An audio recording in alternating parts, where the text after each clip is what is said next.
qeerroollee ta'ullee rummii gabaabduu tana keessatti waan guddoo saba isaatiif hojjetee garsiisuu danda'e rabbi urmii arraageessaa kennuufillee fuulduraafis kabajamaa ka hedduu jaalannu artistii keenya artistii Hacaaluu Oppa ambaasaaddariidha jechuudha. Naaf simadha. Haceen bara 1984 akka lakkoofsa warra Awurooppaatti wiirtuu qabsoo Oromoo kataate magaalaa Ambootti dhalate.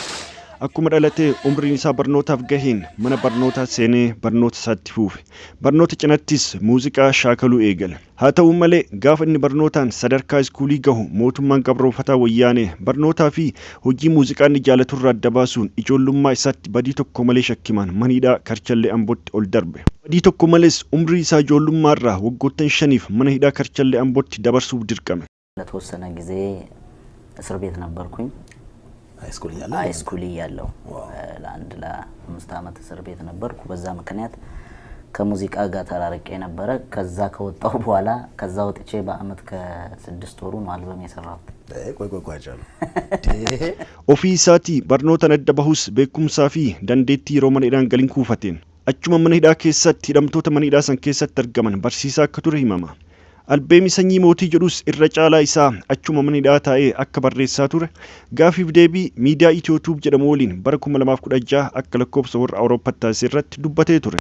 የመጀመሪያው አልበሜን ታውቀው ከሆነ ሰኚ ሞት የሚለውን እንመጣለን እሱ ላይ እሱን አብዛኛውን እዛ ወይኔ ቤት ነው የጻፍኩት. Gootichi kun badii tokko malee waggoottan 5 mana hidhaa keessatti erga dabarseen booda yakka kamiyyuurraa bilisa jedhamee hiikame. Akkuma hiikameenis albeemi sanyii mootii jedhu uummata biraan gahuun uummata Oromoo bira darbee sabaa fi sab-lammoota biyyattii birattis jaalalaa fi beekamtii guddaa horate. Albeemi isaa ka jalqabaa keessatti weelluuwwan jaalalaa cinatti weelluuwwan qabsoo fi weelluuwwan tokkummaa Oromoo cimsan uummata biraan gahuun onnee miliyoonotaa keessatti mana ijaarate. Turtii waggoota muraasaan boodas albeemi lammaffaa isa waa'ee keenya jedhu gurra uummataa buuse. Erga albeemi waa'ee keenya jedhu gurra uummataa buusee booda albeemi haarawaan ol ba'uu baatus weelluuwwan qeenxee maasaan gamaa maalan jiraa fi jirra jedhu wal duraa duubaan uummata biraan gahuun cunqursaa uummata Oromoo irra gahaa turee fi gubata garaa isaa ol baasee lallabaa ture. Hacaaluun jireenya isaa guutuu uummata Oromoof jiraata akka ture uummanni Oromoo hundi ragaa bahaaf. Gaafa itti gaafatamummaan waa'ee dhimma Oromootiin wal qabatutti kennamu gammachuun fudhata. Guyyaa dura waa'ee Oppaa kanatti himna asuma ji'a muraasa dura ilillumatti ol argine. Sakandii wayittiin fudhanne dafeetuma isin faana hojjechuun barbaadan hunje. Wanti guddaan isa irraa hubanne maali? Haaceen keenya ummata keenya karaa irratti jarri ajjisaa beekofaaf osoo hin tahin lammii keenya ka baadiyyatti baadiyyaa magaalatti osoo imalu magaalaa keessatti rakkina tajaajila fayyaa sirrii ta'e dhabuun du'aa jirus saniifis waa gochuu akka barbaadu sirriitti irraa hubanne saniif hedduu jaalannaa akka Oppaatti hedduu galatoomfachuu barbaannaatti si'a tokko nu galatoomfadha. Galatooma. Hacaaluun uummanni Oromoo guddatee badhaadhee dagaagee duroomee nagaa argatee akka jiraatuuf nama jireenya isaa guutuu hinaaffaa ture keessaa isa tokko. Hacaaluun hedduu nama saba isaatiif gartee hinaafuudha. Dhugaa rabbiis nama saba isaatiif hinaafuudha.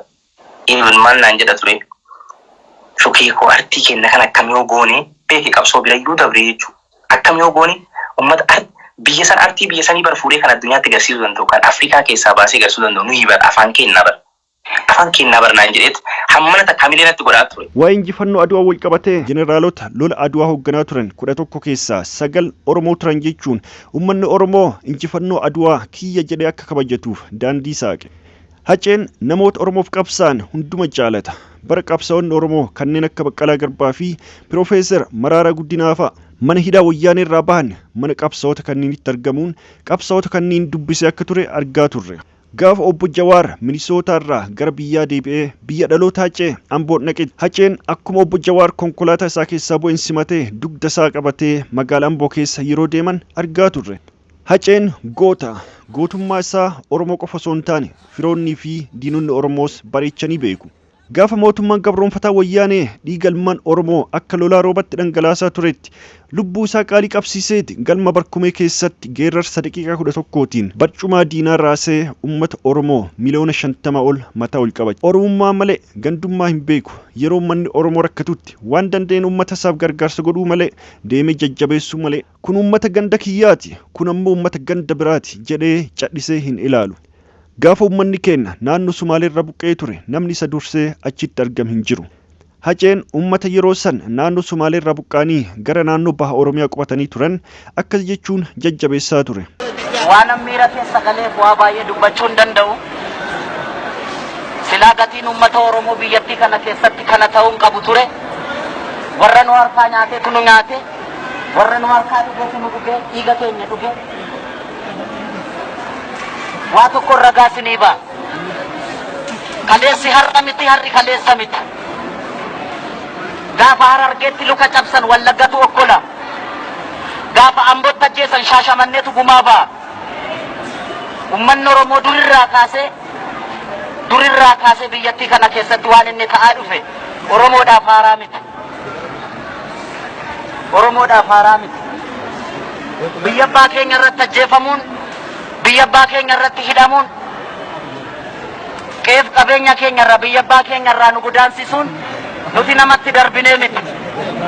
Qee namaas dhaqnee miti. Qee keenya dhufani. Uummanni Oromoo uummata Oromoo fi Oromiyaa irraa miti, daangaa Oromiyaa irraa miti, daangaa Itoophiyaa irraa iyyuu diina tiksaa ture. Daangaan Itoophiyaan guutuun ishii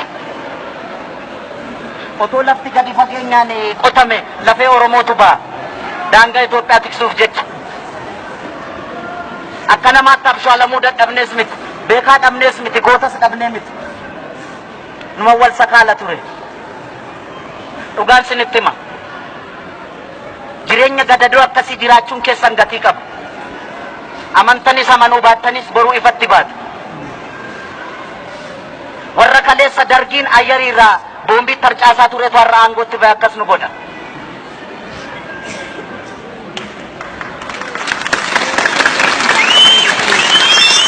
Warra xiyyaara dargii baqachuudhaaf dhagaa kaabaa jalatti baqachaa turantu qabsaa'ota Oromootu dugdatti baatee 4 kiiloodhaan ga'e har'a isaan abbaa meeshaa ta'anii nu fixaa jiran. Kana dubbiin achi qabaan as qabaan hin barbaachisu. Kana uummanni Oromoo hundi hin beeku. Gumaan ilmaan Oromoo, dhiigni ilmaan Oromoo akka dhangala'eetti nafu. Abadan hin nafu. Kun jiruus miti jiruu akkasitti ittiin fuftan.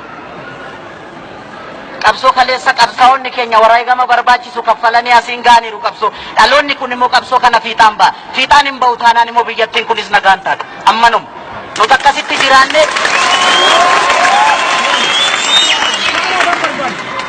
isa dhumaa kanan sinitti himu uummanni Oromoo guutuu Oromiyaa keessatti isin quba qaba. Isin quba qaba kana beekuu qabdan. Kanan ragaa isinii ba'a. Uummanni Oromoo baay'ee kibbaa qaba hundisaa isin quba qaba. Wareegama barbaachisus kaffaluudhaaf uummanni Oromoo yeroo durirraa caala ammatti tokkummaadhaan walidhee qabsoo finiinsaa jira. Rabbi dhugaa keenya hin gatiin. Rabbi dhugaa keenya hin gatiin. Nuti biyya namaan deegna biyya keenya irratti jiraachuu dadhabne Rabbi dhugaa keenya hin gatiin. Ammanuma na of galchaa nagaatti. Haceen Oromummaa malee dhimma amantiirraa hajaa takka hin qabu. Amantiin isaa amantii kiristaanaa ta'us kiristaanummaa isaa onnee keessatti qabatee Oromoof Oromiyaaf qabsaa'aa ture. Bara jireenya isaatti kiristaana ta'uun isaa musliimota gargaaruurraa isa hin daangessine. Yeroo naannoo Amaaraatti dargaggoonni naannoo Amaaraa masjidota hedduu gubanii turanitti Haceen an kiristaana waan ta'eef maaltu na galche jedhee cadhisee hin teenne. Yeroo masjidonni gubatan sunniin akka deebi'anii ijaaramaniif mallaqni wali sassabamaa turetti Haceenis waan qaburraa ijaarsa masjidota sanniiniitiif mallaqa arjoome akka ture himamaa ture. Yeroo uummanni keenya naannoo Sumaaleerraa buqqaanii magaalaa Bishaan Gurraachaa jedhamtu ta magaalaa Shaashamannee fi magaalaa Hawaasa jidduutti argamtu qubatanii harka namaa eeggataa turanitti Haceen baatii soomanaa keessa hiriyoota isaa waliin ta'uun buqqaatota musliimaaf akka gammadanii soomana isaanii soomaniif sangoota hedduu arjoomeefii ture. yeroo namoonni Oromoof waan gaarii hojjetan dhukkubsatanitti artistoota Oromoo keessaa namni Hacee dursee nama dhukkubsate san gaafatu tokko hin jiru. Tibba Koloneel Aliyyi Cirrii dhukkubsatanii turanitti Koloneel Aliyyi Cirrii gaafachuuf fageenya isan daangessina. Tibba artist Fayyisaa Furii konkolaataan gara galeen miidhamee turetti Haceen hiriyoota isaa waliin ta'uun Fayyisaa Furii iddoo inni jirutti dhaqee gaafatee ture. Artist Nuwoo Goobanaa fi artist Haloo Daawwees iddoo isaan jiran dhaqee gaafachuun isaa yaadannoo yeroo dhiyooti. Haceen bara mootummaan gabroonfataa wayyaanee aangoorra turetti ummata isaaf lubbuu isaa qaalii qabsiisee qabsoo hadhooftuu taasisaa ture. Erga qabsoo isa dabalatee qeerroo fi qarreen Oromoo taasisaniin mootummaan gabroonfataa wayyaanee aangoorraa ari'amee Abiyyi Ahimad gara aangootti dhufeen boodas haalota Oromiyaa keessatti adeemamaa turan ilaalchisuun miidhaa uummata Oromoo irratti gahutti jiru miidiyaalee garaagaraa irratti dubbataa ture. Erga Abiyyi Ahimad gara aangootti dhufee kaasee yeroo muraasaaf Oromoon hundi Oromootu aangoo nuuf qabate jechuun gammachuun liqinfamee ture. Boodarra garuu mootummaan Oromoon kiyya jedhee amantaarra kaa'ate uummatuma Oromootti bowwoo mataa ta'uu eegale. Ta'us uummanni Oromoo garaa badhatee waan hundumaa osoma argu akka waan hin arginetti taateewwan ta'aman hunda obsumaan taajjabaa ture. Guyyaan uummanni obsa fixatee mootummaa Abiyyi Ahimad irratti ka'e guyyaa qaama mootummaatiin yaaliin ajjechaa obbo Jawaar Mohammad irratti godhame akka ta'e biyya guututu beeka. Guyyaa sanirraa eegaluun paartiin amma Oromiyaa bulchaa jiruu fi paartiilee Oromoo biraa jidduutti garaagarummaan uumamuu eegale. Rakkooleen hedduus Oromiyaa keessatti dhalachuu eegalan. Uummanni fi mootummaanis dugdaaf garaa walitti ta'aa dhufe. Artistoonni fi hayyoonni Oromoo bara mootummaa wayyaanee aangoorra ture uummata isaaniif qabsaa'aa turan tokko tokko faayidaalee garagaraaf jecha nu gananii ergamtoota mootummaa ta'an jechuun komiin uummata keessaa irratti ka'aa ture. Boodarra Haceenis yeroo dheeraaf ija uummataa irraa fagaatee waan tureef Hacaaluunis lafa mallaqaa fi konkolaataa mootummaa irraa fudhatee cadhisuu filate hamiin jettu fuula miidiyaa hawaasaa irra asiif achi deemuu eegalte. Sanii wal qabatee warri OMN Hacaaluu waliin gaaffiif deebii taasisuuf uummataaf waadaa galan. Uummannis waan Haceen jedhu dhaga'uuf hawwii guddaan eeguu eegale. Gaafa guyyaan gahee gaaffiif deebiin OMN Hacee waliin taasise fuula Facebook OMN irratti laayivii darbuu eegalu. Daqiiqaa muraasa keessatti namoonni 25,000tti siqan laayivii hordofuu eegalan. Seenaa Itoophiyaa keessatti namni laayivii gubbatti nama gara 25,000 siquun laalame achiin dura hin turre. Haceen gaaffiif deebisan irratti hamii Hacaaluunis mallaqa lafaa fi konkolaataa fudhatee cadhisuu filate jechuun irratti duulamaa tureef akkas jechuun deebii kenne. Bara wayyaaneen jirtu daninnatiin manallee natti agarsiiste konkolaataallee natti agarsiiste kaan burraayyuutti kantiibaatti dhaqaati maaloo godhaafi jedhame qondaalonni mootummaan OPDO keessa jiran kan amma jiran warri gurguddaan kana quba qabu beekta yeroo sanallee nama dide. Amma akkamitti warri biltsiginnaani gadi ba'anii Hacaaluu binnee turre agriimantii akkasii waliin qabna akka inni afaaniin hin dubbanne kana goone irra jedhanii gadaa baanee haa dubbatan. Midhaaddu kan callasiin hin jedhan Hacaaluu Hundeessaa konkolaataan inni ofiyyuu mootummaa kennee fi lafallee manallee dhuu qabaachuu dubbatan mana dhuu qabdaadhaan Hacaaluu mana gam qabda. Alam ganaattan jiraadha isin kiraa keessa jiraadhan almost mana kireeffadheen jiraadha garuu ijaarrachuun koonoo. Yoo Rabbi jedhe. Agamma man hin qabdu. Man hin qabu. Konkolaataan kan koo.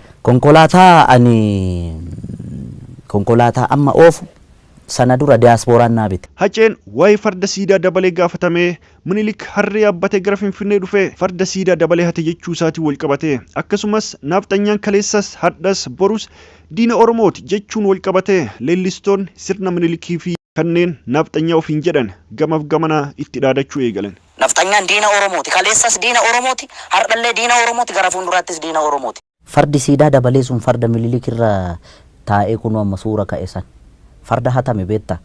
Eentati. Namicha nami hattu gaafa amma farda kana laalu nanaara beektaa farda hatame farda nu jalaa hatame kanarra taa'anii hin qaanofnee nama qaanessiteedha. Inumaayyuu immoo suura ka'anii cimaanii.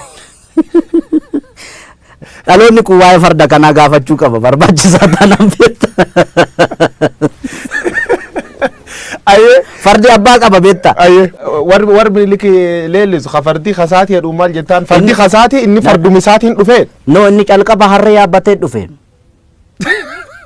Gara Oromiyaa gaafa seenu seenaa jedhaa bara Hacaaluu miti kan jedhu. Seenaan immoo rirmi nyaatu beekta. Seenaan seenaadha. Akkuma gaaffiif deebiin sun dhumateen uummanni Oromoo gaaffiif deebisaniitti hedduu gammaduun kaabaaf kibbaa bahaaf dhiyaarraa jaalala Haceef qabu ibsachuun fuula miidiyaalee hawaasaa dhiphisaa ture. Diinonni isaa garuu waan inni dhugaa jirtu lafa kaa'eef qofa eessumatti arginee dhabama isa goona jechuun hidhii xuxxuuxataa turan. ቺን 2 ሳምንት አንድ ነገር ካላረገ ካጫሉ ጋር ያለውን ጉዳይ ካልፈታ ቃል ለምድር ለሰማይ አብይ ዩሲሚ አፄ ምኒልክ ዘር ነው። አፄ ምኒልክ ሲዋረድ አንተ ተዋርዳል ማለት ነው። አፄ ምኒልክን አዘቅጠው ሲያዩ አንተ ካልተሰማህና ጠመንጃን ካልወለወልክ ባዶ ነህ። ነገ አንተም ላይ ነው ይሄ ነገር የሚመጣው። ነፍጠኛ ነኝ አጫሉ Sunsaniin osoo jiru haceen gaafiif deebii OMN waliin gaafuu xabajjii 22 bara 2020 akka lakkoofsa warra Awurooppaatti taasisee turus turtii torban tokko booda jechuunis waxabajjii 29 bara 2020 akka lakkoofsa warra Awurooppaatti galgala keessa tilmaamaan naannoo sa'aatii 3tti magaalaa Finfinnee keessatti rasaasaan rukutamee ajjeefame. Battaluma ajjeefamuun hacee dhagaameen Oromoon biyya keessaa fi biyya alaa jiru hundi gadda hamaan liqinfame. Onneen Oromoo miliyoona 50 olii guyyaa tokkotti diilalluu gaddaatiin rukutamte. Miidiyaan ijaaf gurroommataa ta'e OMNs guyyama san cufame. Uummanni biyya keessaa dhiibbaa mootummaa biyya bulchuu jiruu irraan kaka'e gadda isaa ibsachuufuu carraa hin arganne. Uummanni Oromoo biyyoota alaa garagaraa jiraatan garuu kumaatamaan daandiitti ba'anii imimmaan dhangalaasaa haqni gooticha isaa akka bahuuf gaafataa turan. Ameerikaa haga Awurooppaatti, Awustiraaliyaa haga Kanaadaatti daandiiwwan gugurdoon hedduu uummata Oromoo ijji imimmaaniin lapheen ammoo dukkana gaddaatiin guutamteen dhiphachuu eegale.